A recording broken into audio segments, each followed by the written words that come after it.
नमस्कार, आप देख रहे हैं युगांडा की खास रिपोर्ट। मैं हूं आपके साथ जानवी।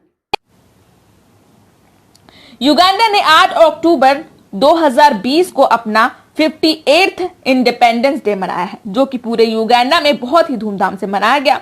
साथ ही आपको बता दें कि बुर्ज खलीफा, जो कि दुनिया भर में मशहूर है, वहां पर भी युगांडा का 58th इंडिपेंडेंस डे बड़े ही धूमधाम से मनाया गया। आप देख सकते हैं कि किस तरह से बुर्ज खलीफा में लाइटिंग से यह सेलिब्रेशन किया गया।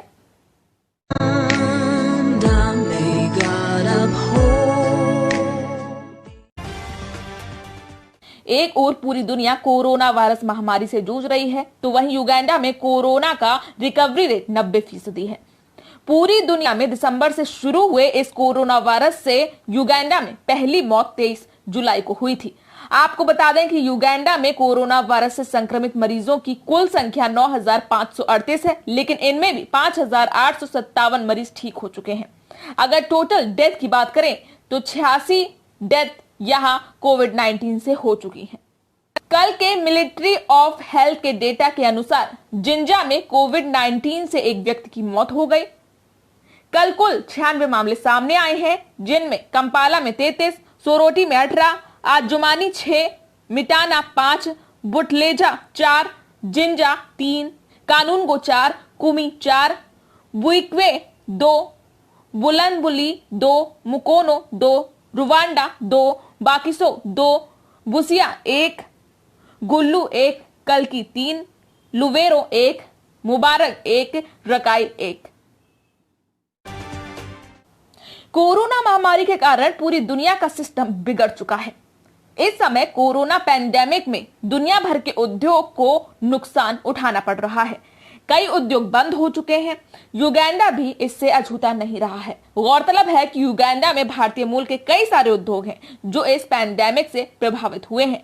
इसके लिए इंडियन एसोसिएशन के अध्यक्ष मोहन राव जी ने प्रेसिडेंट मोस्वेनी से अपील की है कि वो उद्योग जगत को शुरू करने के लिए कम इंटरेस्ट पर लोन की सुविधा उपलब्ध कराएं, जिससे कि उद्योग भी बढ़े और बेरोजगार लोगों को रोजगार भी मिल सके। Contributed around 3.5 billion shillings to the National Task Force, and even we donated 2 pickups from Indian Association side, and various business people also contributed a lot of pickups to 4-wheel drive vehicles to Ministry of Health, and we recently donated even oxygen concentrators, which this is very useful for Ministry of Health while treating the COVID-19 patients. As an Indian association, we have participated in different activities to support Ministry of Health, and we like to thank Ministry of Health hand in hand support, and I like to thank Ministry of Foreign Affairs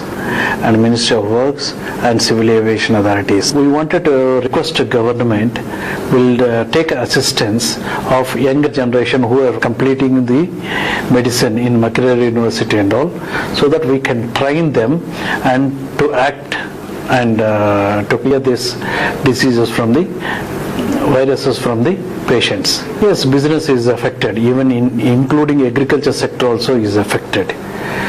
40% of the farmers are not planted in right time in the country because they can't get the inputs and all in time. Then all other trading centers and all, hotel business, tourism business, all these are closed down, and it is affected a lot. Lot of companies are closing down due to this COVID-19 effect, and many people are reduced to half the salaries. Even they cannot able to survive in the business sector. I urge the government to come and help us in making loans and all in a lower interest rates. Thank you so much, His Excellency. In your leadership, we attained peace and businesses, everything going well. In this pandemic, please assist us to lower the bank interest rates. This is what my pledge to you, sir. Bollywood, देश और दुनिया की खबरों के लिए देखते रहिए हमारा चैनल को सब्सक्राइब करें और बेल आइकन को भी दबाएं, जिससे हमारी सारी लेटेस्ट अपडेट आपको मिलती है।